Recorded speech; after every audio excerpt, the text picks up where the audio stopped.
Good morning. Okay, so for this week, we are reading a piece called What Happened When One College Turned Its Football Field into a Farm, about Paul Quinn College. So I'm going to start by reading aloud the articles. Get a little bit closer here.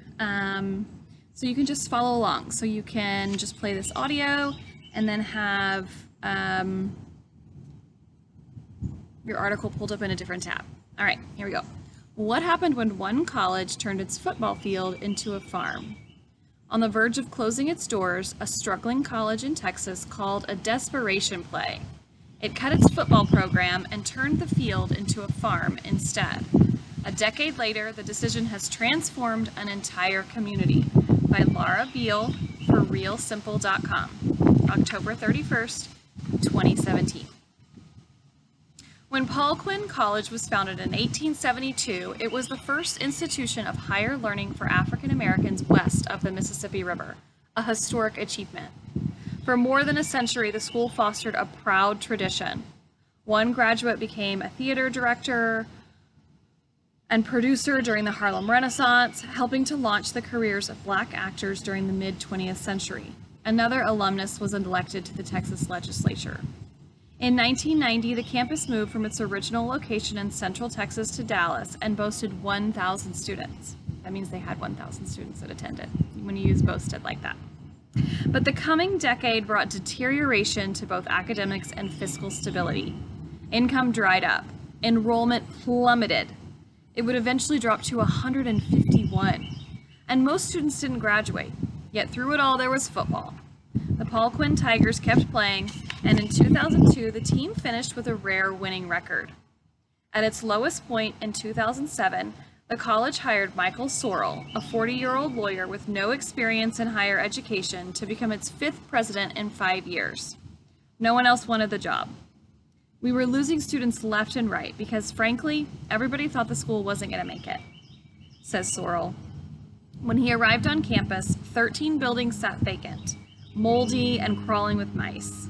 In his first week, he began slashing expenses, including the football program. Some alumni objected. No football? In Texas? But it would save the school about $1 million a year. With no players and no games, the football field sat empty. Then one afternoon in the fall of 2009, Sorrell recalls he had lunch with Trammell S. Crow, a Dallas philanthropist who would go on to found what is reportedly the country's largest Earth Day celebration. Sorrell lamented that the community around the school, like many lower-income neighborhoods, was a food desert with no grocery store for miles. Residents depended on convenience stores and fast food. The conversation turned to whether there was a place on campus that could accommodate a garden. I said, absolutely, we could put it on the football field, says Sorrell.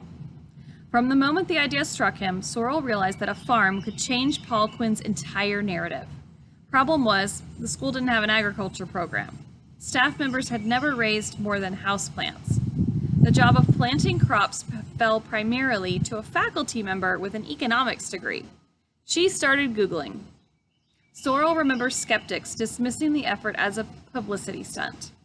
All we had was a willingness to fail, he said, and if we were going to fail, we were going to fail doing things that mattered to the people we cared about. But this isn't a story of failure. It was shortly after this time that Darcia Houston drove her ailing Ford Escort onto the campus to decide whether to enroll. She immediately wanted to turn around. She didn't like the sense of foreboding that came over her when her car lurched up the driveway and passed through the iron gate. But it had taken her more than an hour to make the trip to Dallas County, down side streets, nursing a vehicle that at the time couldn't top 35 miles an hour. She finally told herself, just go in. You've come this far. This was 2012, and she had come far indeed. After growing up in the Midwest in the 1980s, she moved to Texas, where her father lived shortly before her graduation. In the years that followed, she married young, started her own business while raising 3 children and attending community college. She planned to pursue a degree in nutrition at Texas Women's University, about an hour-and-a-half drive from her house in the Dallas suburbs. Then her car blew its timing belt. Without the means to make repairs, she searched for colleges closer to home. Paul Quinn popped up on her screen, and then it dawned on her. She had once lived at the school's doorstep. In those years, she saw weedy grounds and buildings with broken windows and thought it was an abandoned apartment complex. But on that first visit, Houston met a recent alumna working in the admissions office. She had nothing but great things to say, and it wasn't something that she was just regurgitating. That means just repeating. She recalls, she could tell that she had experienced joy. What Houston did not know then was that the school was in the midst of a renewal. From the time the first crops were planted until today, the school's fortunes have turned around. Annual deficits of $1 million have turned into 6- and 7-figure surpluses. That means like more money than they need. Enrollment has climbed to more than 500 students, with a waiting list for still more. A new residence hall is scheduled to open in 2020, the first building renovation in decades. The crumbling structures are gone, and while there is a chapel on campus to nurture the soul, the farm, called We Over Me, has become the spiritual anchor of another sort. For instance, in 2011, city officials proposed increasing the amount of garbage at a nearby landfill. Paul Quinn students, inspired to protect their campus and its neighborhood, rallied at City Hall with signs reading, "Groceries, not garbage," and "We are not trash," and eventually the garbage was sent elsewhere. The farm has grown to include a 3,000 square foot greenhouse, beehives, and about 60 different crops. The college hired farm director James Hunter in 2015. He arrived passionate about organic farming, community engagement, and working with students. "When I tell people this is my dream job, I'm not kidding," he says. Hunter plants not only traditional favorites such as purple whole peas, radishes, and tomatoes, but also more exotic offerings such as tetragonia, a New Zealand spinach, and punakira, succulent yellow cucumbers from India. About 10% of the harvest is donated to the local food bank. The rest is in demand from some of Dallas's most notable chefs, including Wolfgang Puck's 560. The biggest customer is Legends Hospitality, the company that serves AT&T Stadium, where the Dallas Cowboys play.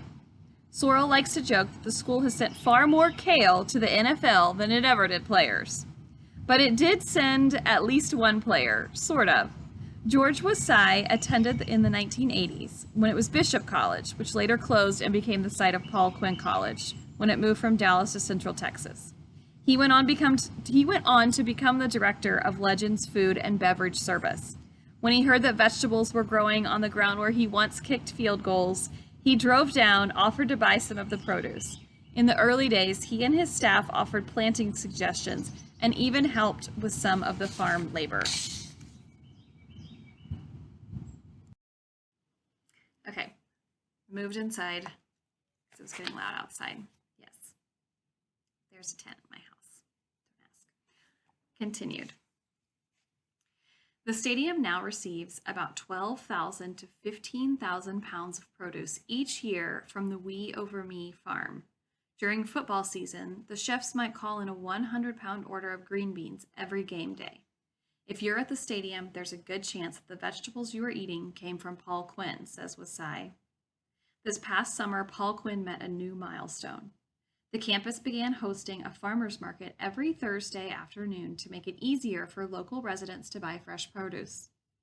I arrived one day just as the booths were being set up and found Hunter unloading sacks of freshly picked squash and radishes, and cartons of eggs from the chicken coop that now sits past the end zone.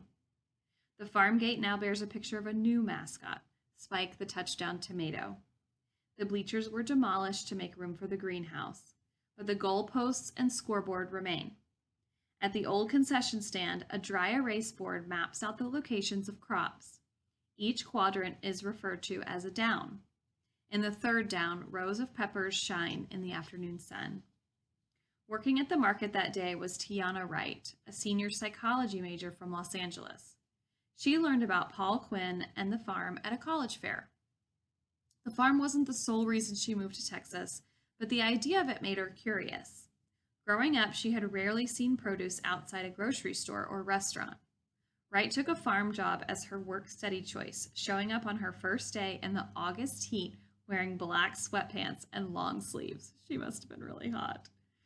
Shortly thereafter, she stepped in a fire ant mound, while pulling up old pea vines and had to scramble to peel off her sock and shoe. Her bare foot landed in a bed of sharp sticker burrs. Not one to shy away from a challenge, Wright came back the next day and the next. The more she worked, the more she realized that digging the dirt, pulling weeds, and watching plants grow brought her a sense of purpose and peace. Most days she leaves her cell phone behind. You hear that? She asked me, listening to the sounds of bird, wind, and cicadas. That's what I love about this place. Sophomore Chandler Taylor Henry came to Paul Quinn from Jackson, Mississippi, to major in business entrepreneurship, dreaming of owning a ranch one day.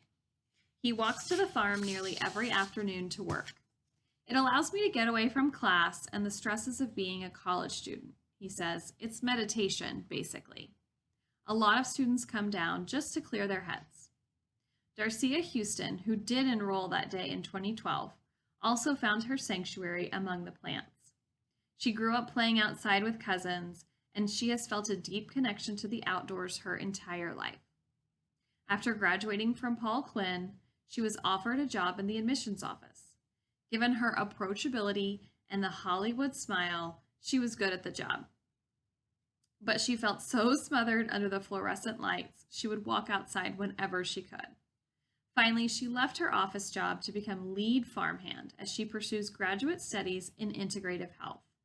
I come out here and see every kind of bird, she told me. I'm finding spiders that are beautiful. I don't even like spiders. Students seek her out when they have troubles. She'll walk with them among the fragrant rows of plants and remind them of things that ground them. Here, girl, smell this rosemary. I feel that I've been able to receive and give back because of people pouring into me here, she says.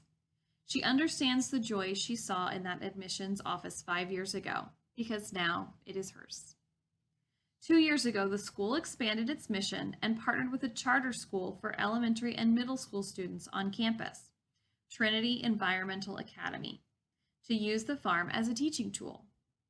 Clarice Chris, who lives nearby and operates smaller urban farms, has seen the children when she visits the campus to buy vegetables, watching their eyes light up as they touch a chicken for the first time. That's something you don't get to see every day, especially in an urban, low-income community, she says.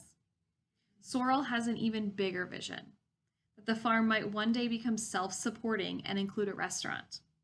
No one ever accuses me of swinging small, he says. Never mind whether anyone on campus has ever run a restaurant. They know that anything is possible, as long as you're willing to fail.